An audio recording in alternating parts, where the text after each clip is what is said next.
After my cousin lost her job, I let her stay in my spare room for free. Within weeks, she started referring to it as her apartment. She changed my Netflix password, invited her friends over without asking, and told my landlord I had moved out. When I finally asked her to leave, she screamed, "You think you're better than everyone because you have money?" The next day, she took my dog to the pound and told them he was abandoned. I didn't see it coming, but the security footage proved everything. Hey, Reddit. I don't even know where to start. This whole thing feels like it happened to someone else, but it didn't. It happened to me, and it wrecked months of my life. I'm a 37-year-old woman living just outside Dayton, Ohio. I rent a 2-bedroom duplex. It's nothing fancy, but it's clean, safe, and it's mine. I live alone with my dog, Max, Golden Retriever. Best dog in the world. I work a normal 9-to-5 job at a manufacturing company. I'm not rich, but I'm stable. After years of scraping by, it feels good to have a peaceful life. Or it did feel good. Last summer, my cousin Shelby, 32 female, called me out of nowhere. We aren't close. Family events? She never showed. Holidays? Maybe a text if she remembered. Growing up, she was wild, stealing, getting kicked out of school, always blaming everyone else when things went wrong. I didn't hate her or anything. I just knew she was trouble. Still, when she called crying, telling me she lost her job and had nowhere to go, I felt bad. She said she'd been sleeping in her car. Said she'd been abandoned by everyone. She begged me to let her crash at my place, just until she got a new job. Swore it would be a few weeks tops. I felt like I couldn't say no. Family is family, right? I told her she could stay in the spare bedroom for free. No rent. No strings. I just asked that she be respectful and clean up after herself. First 2 weeks, everything seemed fine. She stayed in her room most of the time, scrolling on her phone, applying to a few jobs. She cooked dinner once, cleaned the bathroom once. Honestly, I thought maybe she had finally grown up. But little things started happening. First, I overheard her on the phone telling someone, "Yeah, I just moved into my new apartment. It's so nice." Her apartment? I shook it off. Maybe she didn't want to admit she was crashing with her cousin. Then, I came home from work one night, and my Netflix wouldn't log in. Password was changed. When I finally got back into my account, all my profiles were gone. It just said Shelby's Netflix. No trace of my old watch lists, my history, nothing. When I confronted her, she just laughed and said, "Well, I live here now, so why wouldn't it be mine too?" Like it was the most normal thing in the world. Next, she started inviting her friends over. Not telling me first. Loud, drunk, messy people. They would blast music, eat all my food, leave beer cans and cigarette butts on the porch. I walked in once to find some guy I'd never seen before in my kitchen, shirtless, cooking eggs like he owned the place. Shelby wasn't even home. When she got back, I told her straight up, "This isn't a party house. You have to ask me before inviting people over." She rolled her eyes and said, "You're acting like a landlord. Chill out." That's when I knew it wasn't going to work. But I still didn't kick her out. I told myself to give her time. Maybe she was stressed. Maybe she'd move out soon like she promised. But then came the landlord call. One afternoon, I got a call from my landlord, Mr. Halpern. Good guy, older, pretty laid back. He said, "Hey, just wanted to confirm, you moved out, right? Your cousin said she's taking over the lease." My blood ran cold. I told him absolutely not. I hadn't moved out. I was still living there. Shelby had gone behind my back, lied to my landlord, and tried to steal the lease. I was so angry my hands were shaking. I confronted her the second I got home. I said, "What the hell do you think you're doing, telling Mr. Halpern I moved out?" She immediately went off, screaming, crying, slamming cabinet doors. She said, "You think you're better than me because you have a house? You think you're so important." I said, "You need to leave." You have until the end of the week." She screamed, "You're selfish. You're a fake. I hope you rot alone in this stupid house." Then she stormed into her room and slammed the door so hard a picture fell off my wall. I locked my bedroom door that night. I didn't trust her. But I thought it was done. I thought the worst had passed. I was wrong. The next day, I got home from work and Max was gone. At first, I thought maybe he slipped out. I ran around the block screaming his name. My neighbors came out to help. We searched for hours. Finally, I called the local shelter, thinking maybe someone picked him up. They told me a golden retriever matching Max's description had been dropped off earlier that day. They said he was brought in by a woman who claimed he was abandoned. My stomach dropped. I asked if they had security cameras. They said yes. I rushed over. When I got there, they confirmed it was Max. He was terrified, shaking in the kennel. When they pulled the intake form, I almost lost it. It had Shelby's handwriting on it. She listed me as the previous owner and marked that I had abandoned him. They let me see the security footage.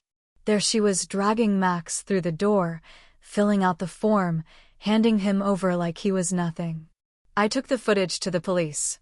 They said it could be classified as theft and recommended I file a restraining order. Shelby was served papers the next day. She packed up her crap in a rage and left. I changed the locks. I installed cameras. I called Mr. Halpern and told him everything. Through family gossip, I heard Shelby was telling people I kicked her out after promising her a place to live. That I was evil and vindictive.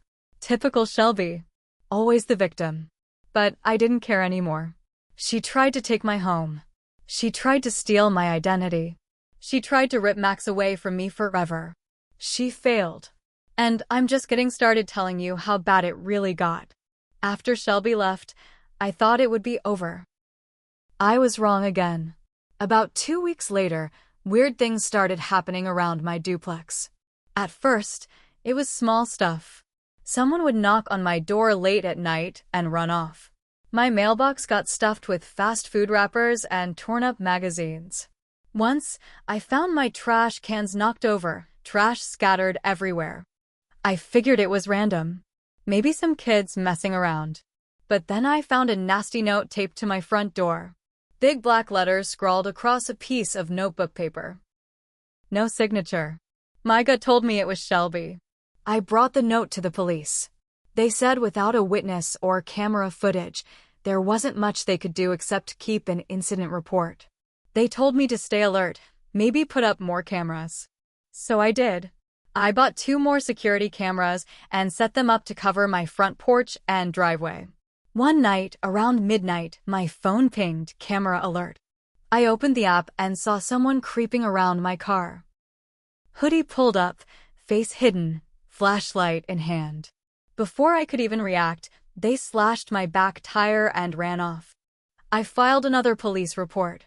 The officer said it looked personal. Said whoever it was, they were trying to scare me. No proof it was Shelby, but I knew in my gut it was her. I told my landlord what was going on. Bless him. Mr. Halpern was great about it. He let me move into the other duplex unit he owned on the property, a smaller one-bedroom that was more private and had a better security setup. I moved the next weekend. It wasn't even half a mile away, but it felt like starting fresh. Shelby didn't know the new address. I made sure of it. I thought that would be the end of it. But about a month after moving, I got a call from an unknown number. I don't usually answer those, but something told me to pick up. It was a woman who introduced herself as Tammy. She said she had rented my old duplex through a Craigslist ad posted by the owner's cousin. My blood went cold. Tammy said she had met a woman named Shelby who claimed she was renting out the duplex. She said Shelby showed her pictures, even let her tour the place once when I was at work, must have made a copy of my key while she lived with me. Tammy paid her $1,200 cash deposit. And Shelby disappeared. Tammy somehow got my name off a piece of old mail she found during the tour and tracked me down. She wanted her money back. I told her, as calmly as I could, that Shelby had scammed her, that I had no part in it, and that she needed to go to the police. She started crying, saying she couldn't afford to lose that kind of money. I gave her the number to the officer I'd been working with and wished her luck. Shelby had gone from screwing me over to screwing random strangers. Part of me felt sick. Part of me felt angry enough to spit nails. I wasn't just going to sit around waiting for Shelby to burn someone else's life down. I decided to dig. I started searching her name online, looking at Facebook, Instagram, even court records. And what I found made me realize she had been running scams like this for years. Fake roommate ads, fake job postings, selling stuff she didn't own. There were complaints in other states: Kentucky, Indiana, Michigan. She moved around a lot, probably staying ahead of angry people and legal trouble.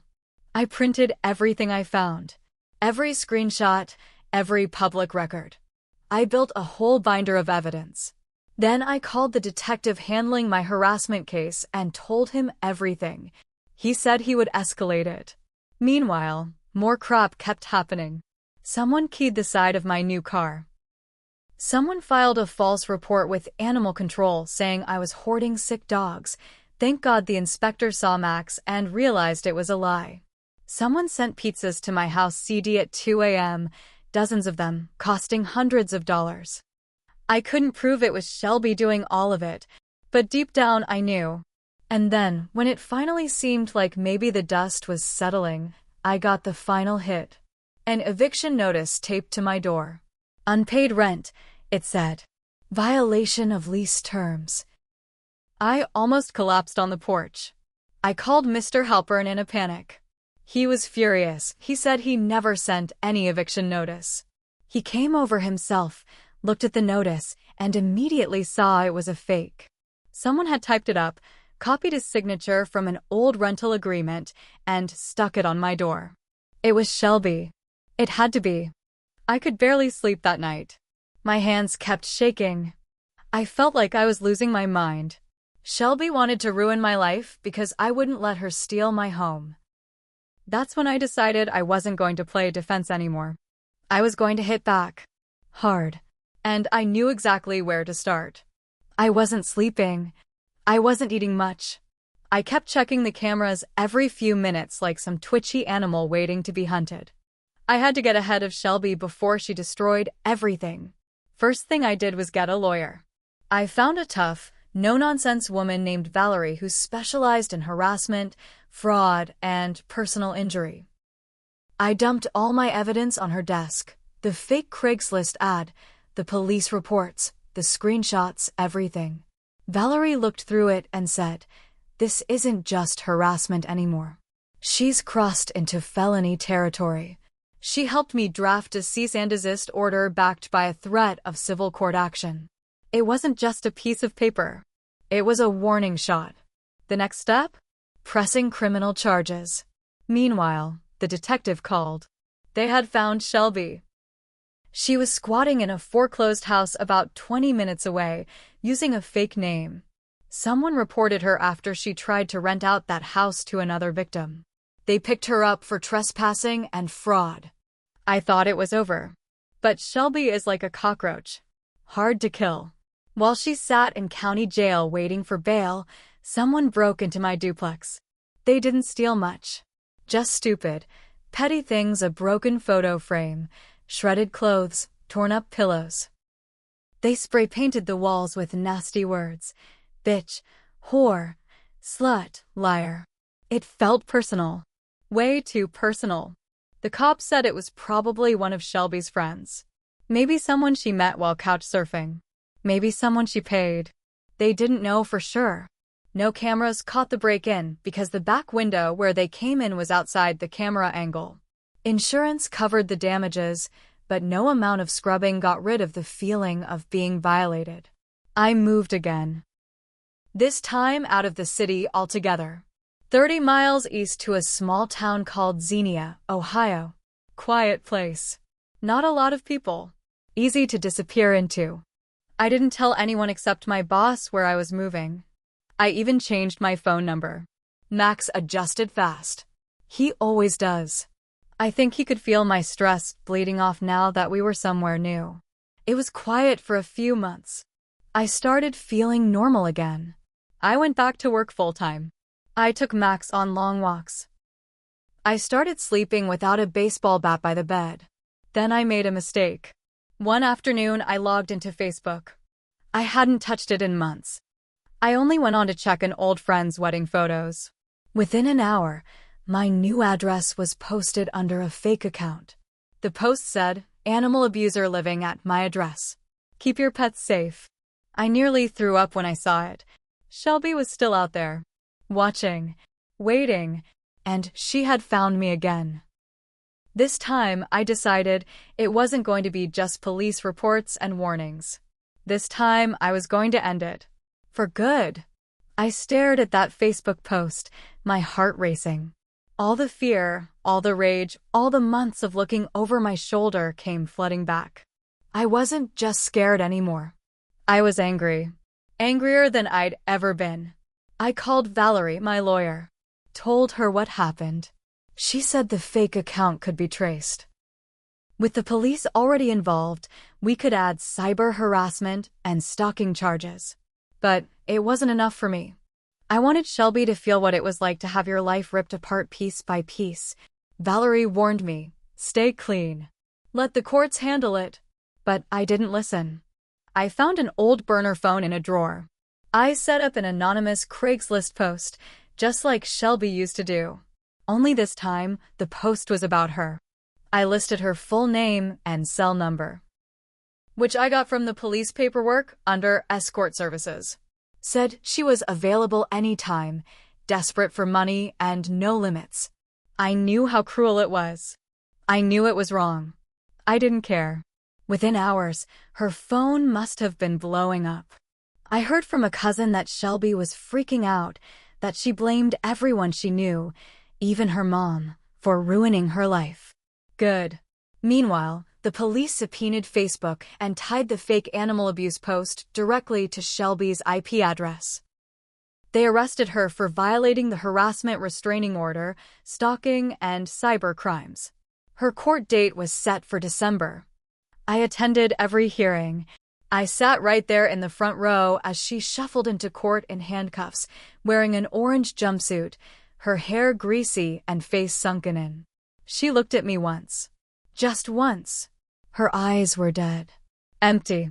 She pled guilty to avoid more jail time, but she still got sentenced to 8 months behind bars and 3 years probation.